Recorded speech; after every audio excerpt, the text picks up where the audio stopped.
الحمد لله نحمده ونستعينه ونستغفره ونؤمن به ونتوكل عليه ونعوذ بالله من شرور أنفسنا ومن سيئات أعمالنا ونعوذ بالله من شرور أنفسنا ومن سيئات أعمالنا ونعوذ بالله من شرور أنفسنا ومن سيئات أعمالنا من يهده الله فلا مضل له ومن يضلله فلا هادي له وأشهد أن لا إله إلا الله وحده لا شريك له وأشهد أن سيدنا وسندنا ونبينا ومولانا محمدا عبده ورسوله صلى الله تعالى عليه وعلى آله وأصحابه وبارك وسلم تسليما كثيرا اما بعد پچھلے جمعہ میں حسن اخلاق کے ضمن میں ان اوصاف کا یا ان اخلاق کا ذکر شروع کیا گیا تھا جن کا حاصل کرنا ہر مسلمان کے لیے ضروری ہے، اور ان کے مقابل ان برے اخلاق کا جن سے بچنا اجتناب ہر مسلمان کے لیے ضروری ہے۔ ان میں سے ایک وصف کا بیان ہوا تھا حلم، اور اس کے مقابل غصہ، بیجا غصہ، اس کی حرمت کا بیان ہوا تھا۔ کچھ تھوڑا سا تتمہ اس بیان کا باقی ہے، لیکن وہ انشاءاللہ جو احادیث آ رہی ہیں علامہ نووی رحمۃ اللہ علیہ نے اس باب کے اندر ذکر کی ہے، ان کے ذیل میں انشاءاللہ وہ باتیں آ جائیں گی۔ تو یہ حدیث ہے عن النواس بن سمعان رضی اللہ تعالی عنہ قال سألت رسول اللہ صلی اللہ علیہ وسلم عن البر والاثم۔ یہ حضرت نواس بن سمعان رضی اللہ تعالیٰ عنہ ایک صحابی ہیں، وہ فرماتے ہیں کہ میں نے رسول کریم سرور دو عالم صلی اللہ علیہ وسلم سے پوچھا نیکی اور گناہ کے بارے میں، یعنی یہ پوچھا کہ نیکی کیا چیز ہے اور گناہ کیا چیز ہے۔ مقصود یہ تھا کہ نیکی کے بارے میں بھی کوئی مختصر بات ایسی ارشاد آپ فرما دیں جو جامع ہو اور جس کی روشنی میں پتہ چل جائے کہ فلاں کام نیک ہے، فلاں کام کرنے کا ہے، اور گناہ کے بارے میں بھی کوئی جامع بات آپ ارشاد فرما دیں کہ نیکی کیا ہوتی ہے اور گناہ کیا ہوتا ہے۔ تو اس کے جواب میں نبی کریم صلی اللہ علیہ وسلم نے ارشاد فرمایا کہ البر حسن الخلق والاسم ما حاک فی نفسک وکرہت ان یطلع علیہن۔ دو مختصر تعریفیں فرمائی، نیکی کی بھی اور گناہ کی بھی۔ نیکی کی تعریف یہ فرمائی کہ البر حسن الخلق، کہ نیکی نام ہے خوش اخلاقی کا، اچھے اخلاق کا نام ہے بر، نیکی۔ یعنی اگر اخلاق صحیح ہو جائیں، درست ہو جائیں، اچھے ہو جائیں تو نیکی کے تمام شعبے اس کے اندر حاصل ہو جاتے ہیں۔ جیسا کہ پچھلے جمعہ میں نے عرض کیا تھا کہ خوش اخلاقی کے معنی یہ ہے، اخلاق کے اچھے ہونے کے معنی یہ ہے کہ انسان کی طبیعت، انسان کے باطن میں صحیح جذبات پیدا ہونے لگے، صحیح خیالات پیدا ہونے لگے، جذبات میں اعتدال آ جائے، انسان کی طبیعت میں اعتدال آ جائے، یہ ہے حسن خلق کے معنی۔ اور یہ چیز حاصل ہو جائے تو ساری شریعت اس کے اندر آ جاتی، کیونکہ جب اخلاص پیدا ہو گیا، فرض کرو اللہ کے لیے کہ ہر کام آدمی اللہ کی خوشنودی کے لیے کر رہا ہے، اخلاص پیدا ہو گیا، تواضع پیدا ہو گئی، ایثار پیدا ہو گیا، دوسروں کی غمخواری، ہمدردی پیدا ہو گئی، وغیرہ وغیرہ۔ یہ اخلاق جب پیدا ہو جاتے ہیں تو سارے کام انسان کے درست ہو جاتے ہیں۔ اسی لیے ایک حدیث میں ارشاد ہے نبی کریم صلی اللہ علیہ وسلم کا، آپ نے فرمایا کہ الا ان فی الجسد لمضغۃ اذا صلحت صلح الجسد کلہ، کہ انسان کے جسم میں ایک لوتھڑا ہے یعنی دل، کہ اگر وہ درست ہو جائے تو سارا جسم درست ہو جاتا ہے، اور اگر وہ خراب ہو جائے تو سارا جسم خراب ہو جاتا ہے۔ یہ طبی اعتبار سے بھی صحیح ہے کہ انسان کی ساری زندگی کا دار و مدار انسان کے دل پر ہے، اور روحانی اعتبار سے بھی صحیح ہے کہ اس گوشت کے لوتھڑے کے ساتھ اللہ تبارک و تعالی نے کچھ اخلاق وابستہ کر رکھے ہیں۔ وہ اخلاق اگر درست ہو جائیں تو سارے اعمال درست ہو جاتے ہیں، وہ خراب ہو جائے سارے اعمال خراب ہو جائیں۔ تو اس لیے حسن الخلق سے تعریف فرمانا نیکی کی یہ ایک جامع تعریف ہے کہ جب یہ درست ہو جائے گی، یعنی دل درست ہو گیا، اللہ تبارک و تعالیٰ کی بندگی اس میں پیدا ہو گئی، اخلاص پیدا ہو گیا، تو اس کی عبادات بھی درست ہو جائیں گی، اس کے معاملات بھی درست ہو جائیں گے، اس کے اخلاق بھی درست ہو جائیں گے، اس کے معاشرت بھی درست ہو جائے گی۔ اس لیے جامع تعریف فرما دی کہ نیکی ہے اخلاق کی درستی، حسن الخلق۔ اور اس کے مقابلے میں گناہ کی تعریف یہ فرمائی کہ والاسم ما حاک فی نفسک وکرہت ان یطلع علیہ الناس، کہ کہ گناہ یوں سمجھ لو وہ چیز ہے جس سے تمہارے دل میں خلش پیدا ہو، یعنی وہ کام کرتے ہوئے تمہارے دل میں رکاوٹ پیدا ہو اور تم اس بات کو پسند نہ کرو کہ تمہارا وہ عمل دوسروں کے علم میں آئے، یعنی ایسا کام جس کو کرتے ہوئے دل میں رکاوٹ پیدا ہو رہی ہے، بھائی پتہ نہیں اچھا ہے برا ہے، کروں کہ نہ کروں، کچھ دل آمادہ نہیں ہو رہا، مطمئن نہیں ہو رہا، اور اگر کر لیا تو یہ خواہش ہے کہ بھئی لوگوں دوسروں کو پتہ نہ چلے تو اچھا ہے، یہ کام جب ہو تو سمجھ لو کہ یہ گناہ ہے۔ اس واسطے کہ اللہ تبارک و تعالی نے قرآن کریم میں فرمایا ہے کہ وَنَفْسٍ وَمَا سَوَّاهَا فَأَلْهَمَهَا فُجُورَهَا وَتَقْوَاهَا۔ اللہ تبارک و تعالی نے جب انسان کو پیدا کیا تو انسان کے دل میں ایک عجیب چیز پیدا فرما دی جس کو مختلف ناموں سے یاد کرتے ہیں، کوئی کہتا ہے وہ ضمیر ہے، کوئی کہتا ہے وہ نفس لوامہ ہے۔ ایک ایسی چیز پیدا کر دی ہے انسان کے دل میں جو برائی کا احساس دل دلاتی ہے اور اچھائی کا احساس دلاتی ہے، وہ اللہ تعالیٰ نے فطری طور پر انسان کے دل میں پیدا کر دی۔ تو وہ جو کانٹا ایک لگا ہوا ہے ایک مومن کے دل میں، تو برا کام کرتے ہوئے وہ کانٹا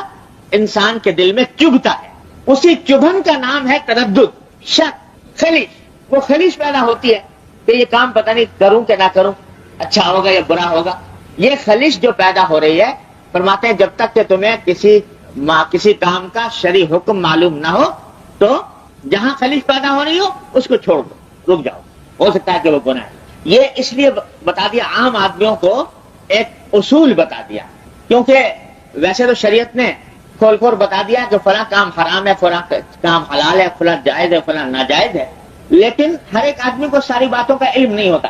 تو کرتے ہوئے ایک مومن کے دل میں کبھی کبھی خلش پیدا ہوتی ہے، کانٹا سا کھٹکتا ہے کہ پتہ نہیں یہ کام ٹھیک ہے کہ نہیں ہے، تو آپ نے فرمایا کہ بس وہاں رک جاؤ، اس واسطے کہ یہ جو خلش تمہارے دل میں پیدا ہو رہی ہے یہ اس بات کی علامت ہے کہ اس کام میں کچھ نہ کچھ برائی ضرور ہے، اور کم از کم یہ کرو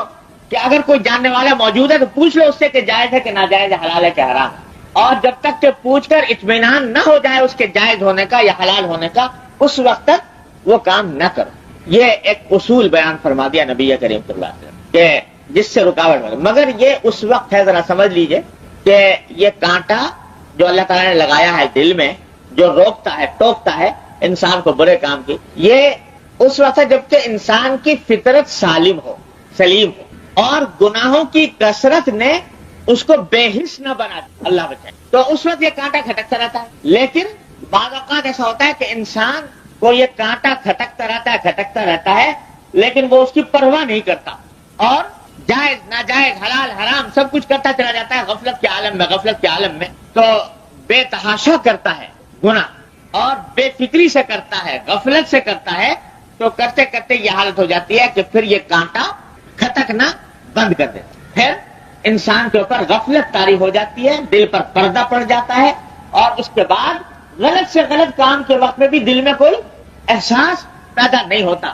اور وہ کھٹکنا بند ہو جاتا ہے۔ تو اللہ بچائے، اللہ تعالیٰ محفوظ رکھے۔ پھر گناہوں کی کثرت کی وجہ سے انسان کی عقل خراب ہو جاتی ہے، ذوق بگڑ جاتا ہے، اور اس کی وجہ سے پھر یہ کانٹا صحیح کھٹکنا چھوڑ دیتا ہے، تو اس کا اعتبار نہیں ہے۔ کوئی آدمی کہے صاحب مجھے تو کبھی نہیں کھٹکتا، میں تو شراب بھی پیوں اور گناہ کا کام بھی کروں اور بدکاری بھی کروں معاذ اللہ، اور میرے دل میں تو کوئی کھٹکتا ہے نہیں، لہذا میرے لیے تو گناہ نہ ہوا۔ تو وہ اس لیے نہیں کھٹکتا کہ گناہ کر کر کے اس کو بیکار کر دیا۔ حدیث میں آتا ہے، بڑی یاد رکھنے کی حدیث ہے، نبی کریم صلی اللہ علیہ وسلم نے فرمایا کہ جب انسان کوئی گناہ کرتا ہے، کوئی مومن، تو اس کے دل پر ایک سیاہ نقطہ لگ جاتا ہے، اس گناہ سے سیاہ نقطہ لگ گیا۔ اب اگر اس نے گناہ کے اوپر توبہ کر لی، استغفار کر لیا، نادم ہو گیا، بھائی مجھ سے غلطی ہو گئی یا اللہ مجھے معاف فرما دی، تو یہ نقطہ مٹا دیا جائے۔ لیکن اگر اس نے توبہ نہیں کی تو اس کے بعد پھر دوسرا گناہ کر لیا تو ایک اور نقطہ لگ جائے، اور گناہ کر لیا ایک اور نقطہ لگ جائے، اور گناہ کر لیا اور نقطہ لگ جائے گا، یہاں تک کہ جب آدمی گناہ کرتا چلا جاتا ہے تو اس کا دل سیاہ ہو جاتا ہے، اور وہ نقطہ بڑھتے بڑھتے دل کے زنگ کی صورت اختیار کر لیتا ہے، دل پر زنگ لگ جاتا ہے، جس کو قرآن نے فرمایا کلا بل ران علی قلوب، جو ان کے دلوں پر زنگ لگ گیا۔ اللہ، اب یہ نقطہ کیسا ہوتا ہے اور زنگ کیسے لگتا ہے؟ چیر کے دیکھو دل میں تو کالا نقطہ نظر شاید نہ آئے، لیکن یہ نقطہ لگنے کے معنی یہ ہے کہ وہ جو اللہ تعالیٰ نے اس میں ایک صلاحیت رکھی ہے اچھے برے کے امتیاز کی، یہ سیاہی اس امتیاز کی صلاحیت کو ختم کرتی چلی جاتی ہے، یہاں تک کہ جب انسان بڑھتا چلا جاتا ہے وہ صلاحیت بالکل ختم ہو جاتی ہے اور زنگ لگ جاتا ہے، پھر گناہ کرتا چلا جاتا ہے، کوئی ذرا سی بھی خلیج پیدا نہیں ہو اس کے اندر، تو اس کا تو اعتبار نہیں۔ لیکن ایک سلیم الفطرت انسان کے دل میں جو کھٹک پیدا ہوتی ہے تو اس کو اعتبار کرنا ہے۔ اللہ تبارک و تعالیٰ نے ہر انسان، ہر مومن کے دل میں یہ کانٹا رکھا ہے۔ اب میرے شیخ حضرت مولانا مسیح اللہ خان صاحب صلی اللہ تعالیٰ کے درجات رفع فرمائے، وہ فرمایا کرتے تھے کہ یہ جو دل میں خیال پیدا ہوتا ہے کہ یہ کام نہ کرو، وہ برا کام کرتے ہوئے دل میں رکاوٹ پیدا ہوئی، یا کسی اچھے کام کرنے کا داعیہ دل میں پیدا ہوا۔ فرض کرو تم پانی پی رہے تھے اور پانی پیتے ہوئے کھڑے ہو کر پانی پی رہے ہیں، دل میں ایک دم سے دل میں خیال آیا بھائی سنت تو یہ ہے کہ بیٹھ کے پیا جائے پانی، تو دل میں خیال آیا کہ بیٹھ کے پینا چاہیے۔ یہ جو دل میں خیال آیا ہے یہ وہی ضمیر، وہی جو اللہ تعالیٰ نے کانٹا رکھا ہے وہ تمہیں یاد دلا رہا ہے۔ اس کو کہتے ہیں وارد، تو صوفیاء کرام اس کو کہتے ہیں وارد، یعنی یہ اللہ تعالیٰ کی طرف سے دل پر وارد ہوئی، یہ بات ایک الہام ہوا اللہ تعالیٰ کی طرف سے کہ دیکھو یہ تم جو پانی پی رہے ہو کھڑے ہو کر پیو گے سنت کے خلاف ہوگا، پھر بیٹھ کر پیو گے 3 سانس میں پیو گے تو یہ سنت کے مطابق ہوگا اور اس میں برکت ہوگی، اس میں نور ہوگا، اس کا ثواب ملے گا۔ یہ دل میں خیال آیا، یہ وارد آ گیا۔ تو یہ وارد جو ہے اللہ تعالیٰ کی طرف سے مہمان ہے، وہ فرماتے ہیں مہمان ہے اللہ تعالیٰ، اس کی اگر قدر کی، عزت کی، خاطر کی کہ ہاں بھائی تم نے مجھے صحیح بات بتائی، میں کھڑے ہو کے نہیں پیتا بیٹھ کے ہی پی لیتا، تو اس وارد کا، اس مہمان کی چونکہ تم نے خاطر کی، عزت کی، اس لیے یہ بار بار آئے گا۔ اینڈ اب تمہیں ایک سنت پر عمل کروا دیا اس نے، کل جب کھانے میں بیٹھو گے تو اس وقت میں تم سے کہے گا کہ نہیں یہ بسم اللہ پڑھ کے کھاؤ اور ہاتھ دھو کر کھاؤ، دانے ہاتھ سے کھاؤ، کھانے کے بعد الحمدللہ کہو، ان سنتوں پر بھی عمل کروائے گا، بار بار آتا ہے۔ لیکن اگر اس مہمان کی تم نے ناقدری کی، یہ مہمان اس طرح ناقدری کی کہ دل میں خیال آیا کہ بھائی کھڑے ہو کے پی رہے ہیں، سنت تو یہ تھا کہ بیٹھ کے پیتے، تم نے جھٹک دیا، ارے بھائی کوئی ایسا فرض واجب تو ہے نہیں، کوئی ایسا کوئی گناہ کی بات تو ہے نہیں، کوئی فرض واجب نہیں ہے، چلو چھوڑ دو، یہ تم نے اس کی ناقدری کر دی تو یہ روٹ جائے گا۔ اگر 2-4 مرتبہ تم نے اس کو اسی طرح جھٹک دیا تو یہ روٹ جائے گا، پھر آنا بند کر دے، اور پھر سنت کے خلاف ہی نہیں، جائز کے خلاف، ناجائز حرام کام کے اوپر بھی یہ ٹوکنا بند کر دے۔ لہٰذا یہ جو دل میں خیال آتا ہے کسی نیکی کا، کسی نیکی کرنے کا یا کسی برائی سے بچنے کا، اس کو اللہ تبارک و تعالیٰ کی طرف سے ایک نعمت سمجھو، اللہ کا مہمان سمجھو، اس کی خاطر کرو، اس کی بات سن لو۔ اگر جو داعیہ تمہارے دل میں اس وقت پیدا ہوا ہے تم نے اگر اس کو جھٹک دیا تو آئندہ آنے میں رکاوٹ پیدا ہو جائے گی، اور کیا پتا آئندہ وہ نیک کام تمہارے کرنے کی توفیق ہو کہ نہ ہو، پھر آئندہ وہ ثواب حاصل کرنے کا موقع ملے کہ نہ ملے۔ لہٰذا جس وقت جس نیکی کا خیال آ رہا ہے کر گزرو، جو داعیہ پیدا ہوا کر گزرو، اس کو اٹھا کر مت رکھو کہ چلو اچھا کل سے شروع کریں گے۔ یہ شیطان کا داؤ ہوتا ہے کہ ہاں بھائی خیال تو اچھا ہے، واقعی صحیح بات ہے، لیکن کل سے کریں گے شروع، اب وہ کل پھر کبھی آتی نہیں، کیونکہ جو داعیہ اس وقت ہے وہ اس وقت مزمحل ہو جاتا ہے، کمزور ہو جاتا ہے۔ جو داعیہ جس وقت پیدا ہو اس کے اوپر عمل کرے۔ اسی طرح گناہ سے رکنے کے معاملے میں اگر تم نے اس کی بات مان لی کہ اس نے تمہیں ٹوکا تھا گناہ سے اور بات مان لی، رک گئے، تو انشاءاللہ یہ آئندہ بھی تمہیں گناہوں سے روکے گا، اور اگر اس سے نہ رکے تو پھر اللہ بچائے اندیشہ ہے کہ وہ رفتہ رفتہ غفلت کا پردہ نہ پڑ جائے، پھر یہ ضمیر ٹوکنا ہی روک دے۔ دیکھا ہوگا آپ نے کہ جو جن کے حالات پڑے ہوں گے تاریخ میں، بڑے بڑے فرعون، بڑے بڑے متکبر، بڑے بڑے رعونت والے، کیسی کیسی ان کے سامنے کھلی کھلی دلیلیں بیان کی گئی، آنکھوں کے سامنے دیکھ رہے ہیں انجام اپنے جیسے فرعونوں کا کیا کچھ ہوا، لیکن اس کے باوجود پڑے ہوئے ہیں اسی غفلت میں، اور کیے جا رہے ہیں ظلم، کیے جا رہے ہیں ستم، کیے جا رہے ہیں استبداد۔ یہ اس وجہ سے کہ دل پر مہر لگ گئی ہے، زنگ لگ گیا ہے، وہ کانٹا کھٹکنا بند ہو گیا۔ تو حضور نبی کریم صلی اللہ علیہ وسلم سے فرما رہے ہیں کہ یہ جو کھٹک دل میں پیدا ہو رہی ہے یہ اللہ کی نعمت ہے، اس کی قدر کرو، اور جب یہ کھٹک پیدا ہو تو رک جاؤ، ایسے کام سے رک جاؤ جس میں شبہ ہو، اس سے بھی رک جاؤ، یہ ہے حاصل۔ ایک حدیث میں فرمایا نبی کریم صلی اللہ علیہ وسلم نے کہ الحلال بین والحرام بین، کہ حلال بھی واضح ہے، حلال چیزیں کیا کیا ہیں، اور حرام چیزیں بھی واضح ہیں، اور وبینہما امور مشتبہات، حلال اور حرام کے درمیان کچھ چیزیں ایسی ہیں جن میں شبہ ہوتا ہے کہ پتہ نہیں حلال ہے کہ حرام ہے، یا تو شبہ پیدا ہو رہا ہے ناواقفیت کی وجہ سے کہ آدمی کو مسئلہ معلوم نہیں، یا کسی عالم ہے لیکن اس کو دلائل کے اندر تعارض ہے، اس کی وجہ سے اس کو شبہ ہو رہا ہے کہ پتہ نہیں اس کو حلال کی کیٹیگری میں ڈالوں یا حرام کی کیٹیگری میں ڈالوں، اس وجہ سے شبہ ہو رہا ہے۔ تو فرمایا کہ جو ایسی جو چیزیں ہوتی ہیں جن کے اندر شبہ ہو، تو جو شخص ان شبے کی باتوں سے بھی بچے گا وہ اپنے آپ کو بچا لے جائے گا آخرت، اور جو ان شبے کی چیزوں کو اس نے بے دریغ استعمال کرنا شروع کر دیا تو اندیشہ ہے کہ بعد میں وہ صریح اور حرام اور ناجائز چیزوں کے اندر پڑے گا۔ اور اس کی مثال حضرت صلی اللہ علیہ وسلم نے یہ دی کہ پہلے زمانے میں جاہلیت کے اندر یہ قاعدہ تھا کہ جو بڑے بڑے سردار ہوا کرتے تھے وہ اپنے لیے کچھ چراگاہیں مخصوص کر لیتے تھے جن میں خود صرف انہی کے جانور چرتے تھے، بادشاہ کے، سردار کے، اور دوسرے لوگوں کو جانور چرانے کی اجازت نہیں ہوتی۔ تو اس چراگاہ میں جو بادشاہ نے بنائی ہے اپنے لیے، اس میں دوسروں کو چرنا ناجائز ہے۔ حضور نے فرمایا کہ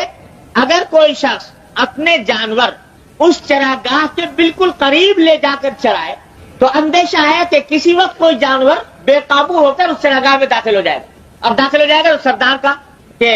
عذاب کا نشانہ بنے گا۔ اور اگر کوئی چاہے کہ میں اس خطرے سے محفوظ رہوں تو اس کے لیے بہتر یہ ہے کہ وہ دور دور چرائے، قریب بھی نہ پڑے۔ تو اس واسطے حضور نے فرمایا کہ جو مشتبہ چیزیں ہیں جن کے بارے میں تمہیں شبہ ہو رہا ہے ان سے بھی بچو، ان سے بھی اپنے آپ کو محفوظ رکھو تاکہ گناہ کے اندر مبتلا نہ ہو جاؤ، اور یہ تمہارا جو کانٹا ہے جو تمہیں روک رہا ہے اس کی قدر ہو جائے۔ تو بھائی یہ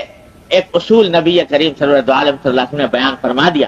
کہ ہر وہ چیز جس کے کرنے سے دل میں رکاوٹ پیدا ہو، اور رکاوٹ پیدا ہونے کے ساتھ تمہیں ساتھ میں یہ بھی خیال ہو کہ بھائی دوسروں کو پتہ نہ لگے اس بات کا کہ میں یہ کام کر رہا ہوں، تو اس کو گناہ سمجھ کر چھوڑو۔ یہ ہے تقویٰ، تقویٰ کا اعلیٰ درجہ۔ یاد رکھیے تقویٰ کی 3 قسمیں ہوتی ہیں۔ تقویٰ ایک تو ہے الحمدللہ ہر مسلمان کو حاصل ہے، اس کو کہتے ہیں تقویٰ عن الشرک، شرک سے بچنا، توحید کا اقرار اور عقیدہ اور شرک سے بچنا۔ یہ پہلی قسم ہے، ادنا درجے کی قسم ہے تقویٰ کی، تقویٰ عن الشرک۔ یہ الحمدللہ ہر مومن کو حاصل ہے، جو بھی توحید پر ایمان رکھتا ہے وہ اس معنی کے لحاظ سے متقی ہے کہ شرک کا ارتکاب نہیں کرتا۔ دوسرا درجہ ہوتا ہے تقویٰ عن المعاصی، گناہوں سے بچنا، اللہ تعالیٰ نے جن چیزوں کو حرام کیا ان سے بچنا، یہ دوسرا درجہ ہے اور اس کی تحصیل فرض ہے۔ اور تیسرا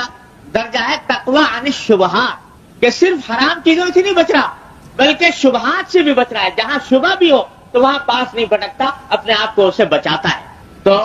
یہ تقویٰ عن الشبہات، یہ تیسرا درجے کا تقویٰ ہے جو اعلیٰ درجے کا تقویٰ ہے، اور جو انبیاء کرام، صحابہ کرام، اولیاء اعظام، ان سب کا تقویٰ یہ تیسرے درجے کا تھا کہ نہ صرف شرک سے اور گناہوں سے بلکہ شبہ کی چیزوں سے ہی بچتے تھے۔ تو حضور اقدس صلی اللہ علیہ وسلم نے اس میں اس بات کی تاکید فرمائی کہ شبہ سے بچو۔ تو سبق جو ہمیں آپ کو ملا وہ یہ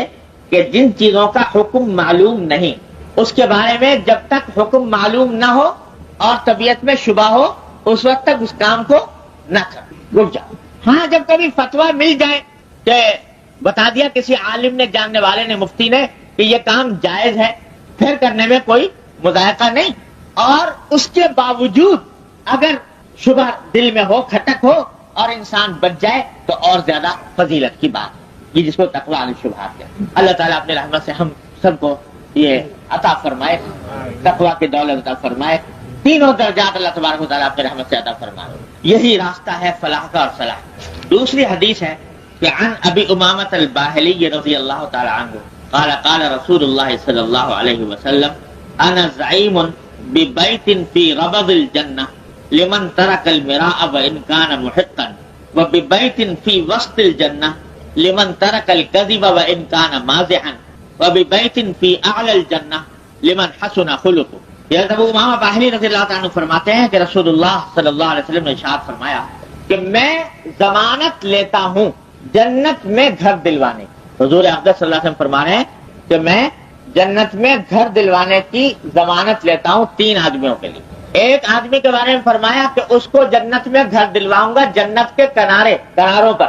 دوسرے کے بارے میں فرمایا کہ اس کو جنت میں گھر دلواؤں گا جنت کے بیچوں بیچ، اور تیسرے کے بارے میں فرمایا کہ اس کو جنت میں گھر دلواؤں گا اعلیٰ ترین درجے میں، اور میں ذمہ داری لیتا ہوں، ضمانت لیتا ہوں، گارنٹی لیتا ہوں۔ اب اندازہ لگائیے کہ حضور اقدس صلی اللہ علیہ وسلم کی ضمانت سے زیادہ کس کی ضمانت جو ہے وہ قابل اعتماد ہو سکتی ہے. آپ ضمانت لیں. 3 آدمیوں کے بارے میں ایک فرمایا کہ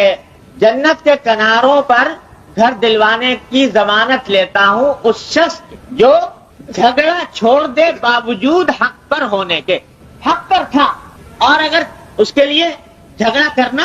جائز بھی تھا, اپنے دفاع کرنا اور انتقام لینا جائز تھا, لیکن محض اللہ کے لیے کہ بھئی کیا جھگڑوں اس دنیا کے اندر جھگڑا کروں, اس نے جھگڑا چھوڑ دیا اور اللہ تبارک و تعالیٰ کی رضا کی خاطر چھوڑ دیا. وہی حلم کے تقاضے کے تحت اس نے جھگڑا چھوڑ دیا. فرمایا میں ذمہ دار ہوں جنت کے کناروں پر اس کو گھر دلو. اب چاہو تو یہاں کے گھر پر لڑ لو, دنیا کے گھر پر, دنیا کی زمین پر, دنیا کی جائیداد پر, اور چاہو تو نبی کریم صلی اللہ علیہ وسلم کی ضمانت لے اور آپ کا وعدہ, آپ کے وعدے کے مصداق بن جاؤ کہ آخرت میں ملے گا جنت میں گھر. تو